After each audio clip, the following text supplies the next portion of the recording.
Yeah. There's rumors. Masai's gone for a day, and people are saying Ben Simmons could be connected to the Raptors. Oh, my. If they sign Ben Simmons, Isn't he worse than street clothes? he's the worst of the worst. No one Yeah. plays less games than Ben Simmons. Like, that would be automatic. You got to fly Masai back in, terminate the contract, and restart everything. Yeah. But, yeah, there's a lot of activity in the NBA, obviously, Major League Baseball and the Jays. And today with the NHL free agent frenzy, it wasn't as crazy as in years past, but there was still a lot of player movement, a lot of money moving around. It's always a cool story when you get a local guy who gets to sign in his hometown. And Michael Pizzetta's been with the Habs for years, and he signed with the Leafs today, and he joins us now. How you doing, Michael? I'm doing good, guys. How you doing? We're doing well, man. Take us through this process. Why did the Leafs make sense for you? Yeah, I mean, obviously, Toronto boy coming home, just getting the opportunity to put the Leafs sweater on. It's something I've dreamed about my whole life. And, yeah, to just get that chance, I'm just so fired up right now. My family's going crazy and all my buddies. So it's been a fun afternoon. Oh, yeah, you're going to have a lot of floaters come out of the woodwork for you here soon, I would imagine. Although, I mean, it's more of just a road trip for all your buddies that you've been in Montreal for the last couple of years. But how do you think your style suits this team and especially the coach, Craig Berube?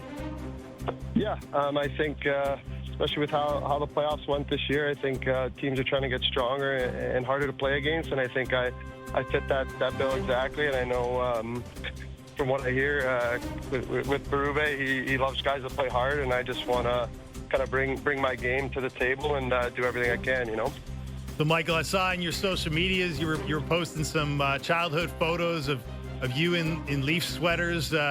Take us through your level of Leaf fandom as a young man. Yeah, I mean, for me growing up, I'm sure like a lot of kids, Matt Sundin was always my favorite player. I wore number 13 growing up my whole life. And yeah, just special. I sat in my room a bit today, and there's still got a picture.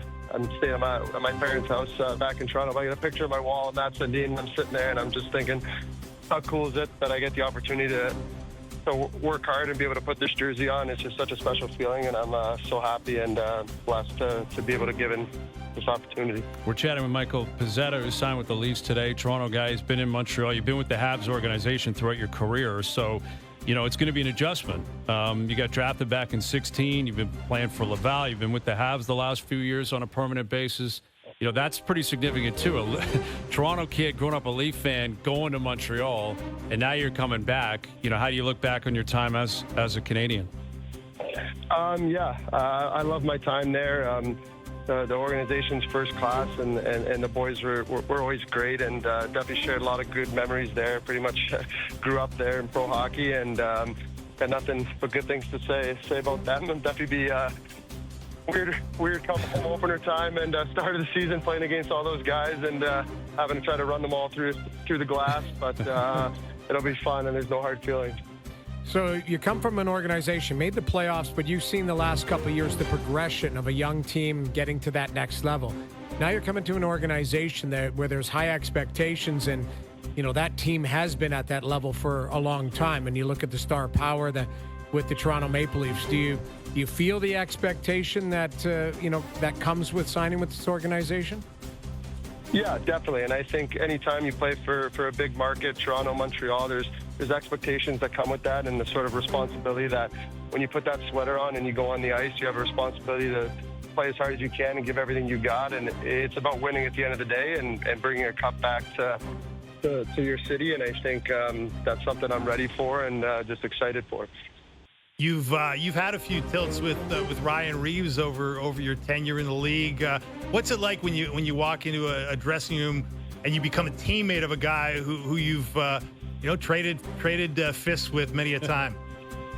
Yeah, I think it's always funny. It's so weird. Like on the ice, you definitely not a player that's making a lot of friends out there, and then you get off the ice and you get in the room, and there's never any hard feelings. We're both a couple guys going to war and just trying to do their jobs. So I'm sure we'll have a laugh and can both appreciate the jobs that we have to do. Absolutely. Well, it's going to be fun to have you in camp and in town. Congrats on the deal. Good luck the rest of the summer. We'll do it again soon. Thank you for this. Yeah, appreciate you guys. Thanks for having me on. There he is, Michael Pezzetta, always with a great mustache. Yeah, pretty I was going to decent say hair. the salad and the mustache. I didn't want to bring it up just to see. Big personality, big man. personality. Like on the ice, big personality. Yeah. It seems like, obviously really genuinely excited. And Well, he's a listen, gamer too. Yeah, he is. He is. And it's interesting. Like the Marner stuff, that's a local guy that's like, I got to get out of here. That became very clear. Like Mitch just was like, I'm out of here. I don't want to be here anymore. And then, Pezzetta's in a different place in his career, clearly different player, but he's like, just get me there if I can. John Tavares is like, what's it going to take? 4.38? Done. I just want to remain a Leaf. So, Steven Lorentz, same thing. Steven right? Lorentz, exactly. Give me a 3-year deal, Toronto guy. 1.35. I don't want to leave. So Yeah. there's going to be an example. There's going to be examples both ways. Like the Marner example is significant right now, and people are taking it and running with it. What does it mean? Local guys, media, fans, is it too much? But then there's a lot of examples on the other side of guys that are like, I'm not going anywhere. I just want to be a Leaf, and I want to try to win here. Well, it's fair. And the one thing is, like you say, Pezzetta chomping to get here and be a Toronto Maple Leaf. Here's a guy who played in we'll call it a loud market as well. Yeah, Montreal's a very loud market. So, we were talking about it before the last break. Nikolai Ehlers may be looking for a little softer landing as far as exposure and all of that. There's some guys that go, hey, I have no problem. Pezzetta, I'm coming from Montreal, I'll go to Toronto. Exact same situation. But other guys, maybe their expiration date sounds like Mitch Marner wanted to change. That's Brad Tree Living pretty much confirmed it for us. Yeah. He goes to Vegas, you move on from it. The DNA, you brought it up to Tree, the word DNA, it is going to change. Just through osmosis, different players coming in. There's not the, for lack of better words, the baggage that come with these new players. Nicholas Waugh has no idea. Not that he doesn't have no idea, but he comes with no baggage to the Toronto Maple Leafs. He's not tied to 9 years and playoff losses and all of that. This guy's won a cup. He's been in a different organization. So that's your DNA change. Michelli probably wants to be in the playoffs. He hasn't been a playoff guy. So I think you are going to see through osmosis some change here from some of the players coming in. You still have to replace Mitch Marner's points by committee, though. That's the way I look at it.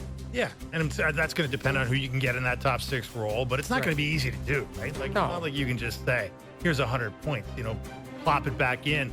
But, to me, this whole DNA thing is interesting because, they are searching for something. It was like they're searching for a different identity, a different kind of approach to big games, to big moments.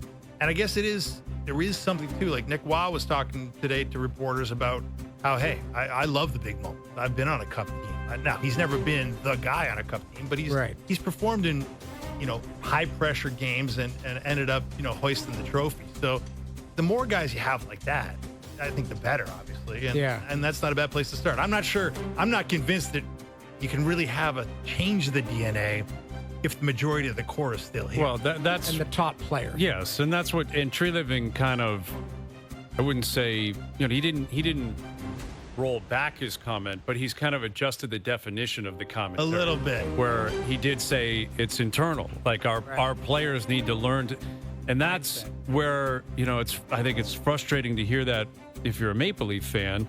Because, Matthew's been here for 9 years. He's just going to flip a switch and be different in Game 7 next time? I don't know.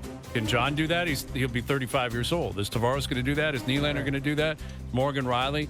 We don't have the answer to that. And there's nothing they can do. They can't put them in a lab and turn them into something different. Well, they've tried. Yeah, they've tried. Brought in, sports psychologists. The highest paid sports psychologist on the planet was here for a while. I mean, they've had a bunch of different people. He talked about the mentality and the between the ears stuff, right? They've tried to, do that. They've brought him, they put him on the couch, let's say. Right. And had their feet up and said, okay, what do you need? Like, what is it about these moments that are difficult for you? And, all these years later, I'm not sure what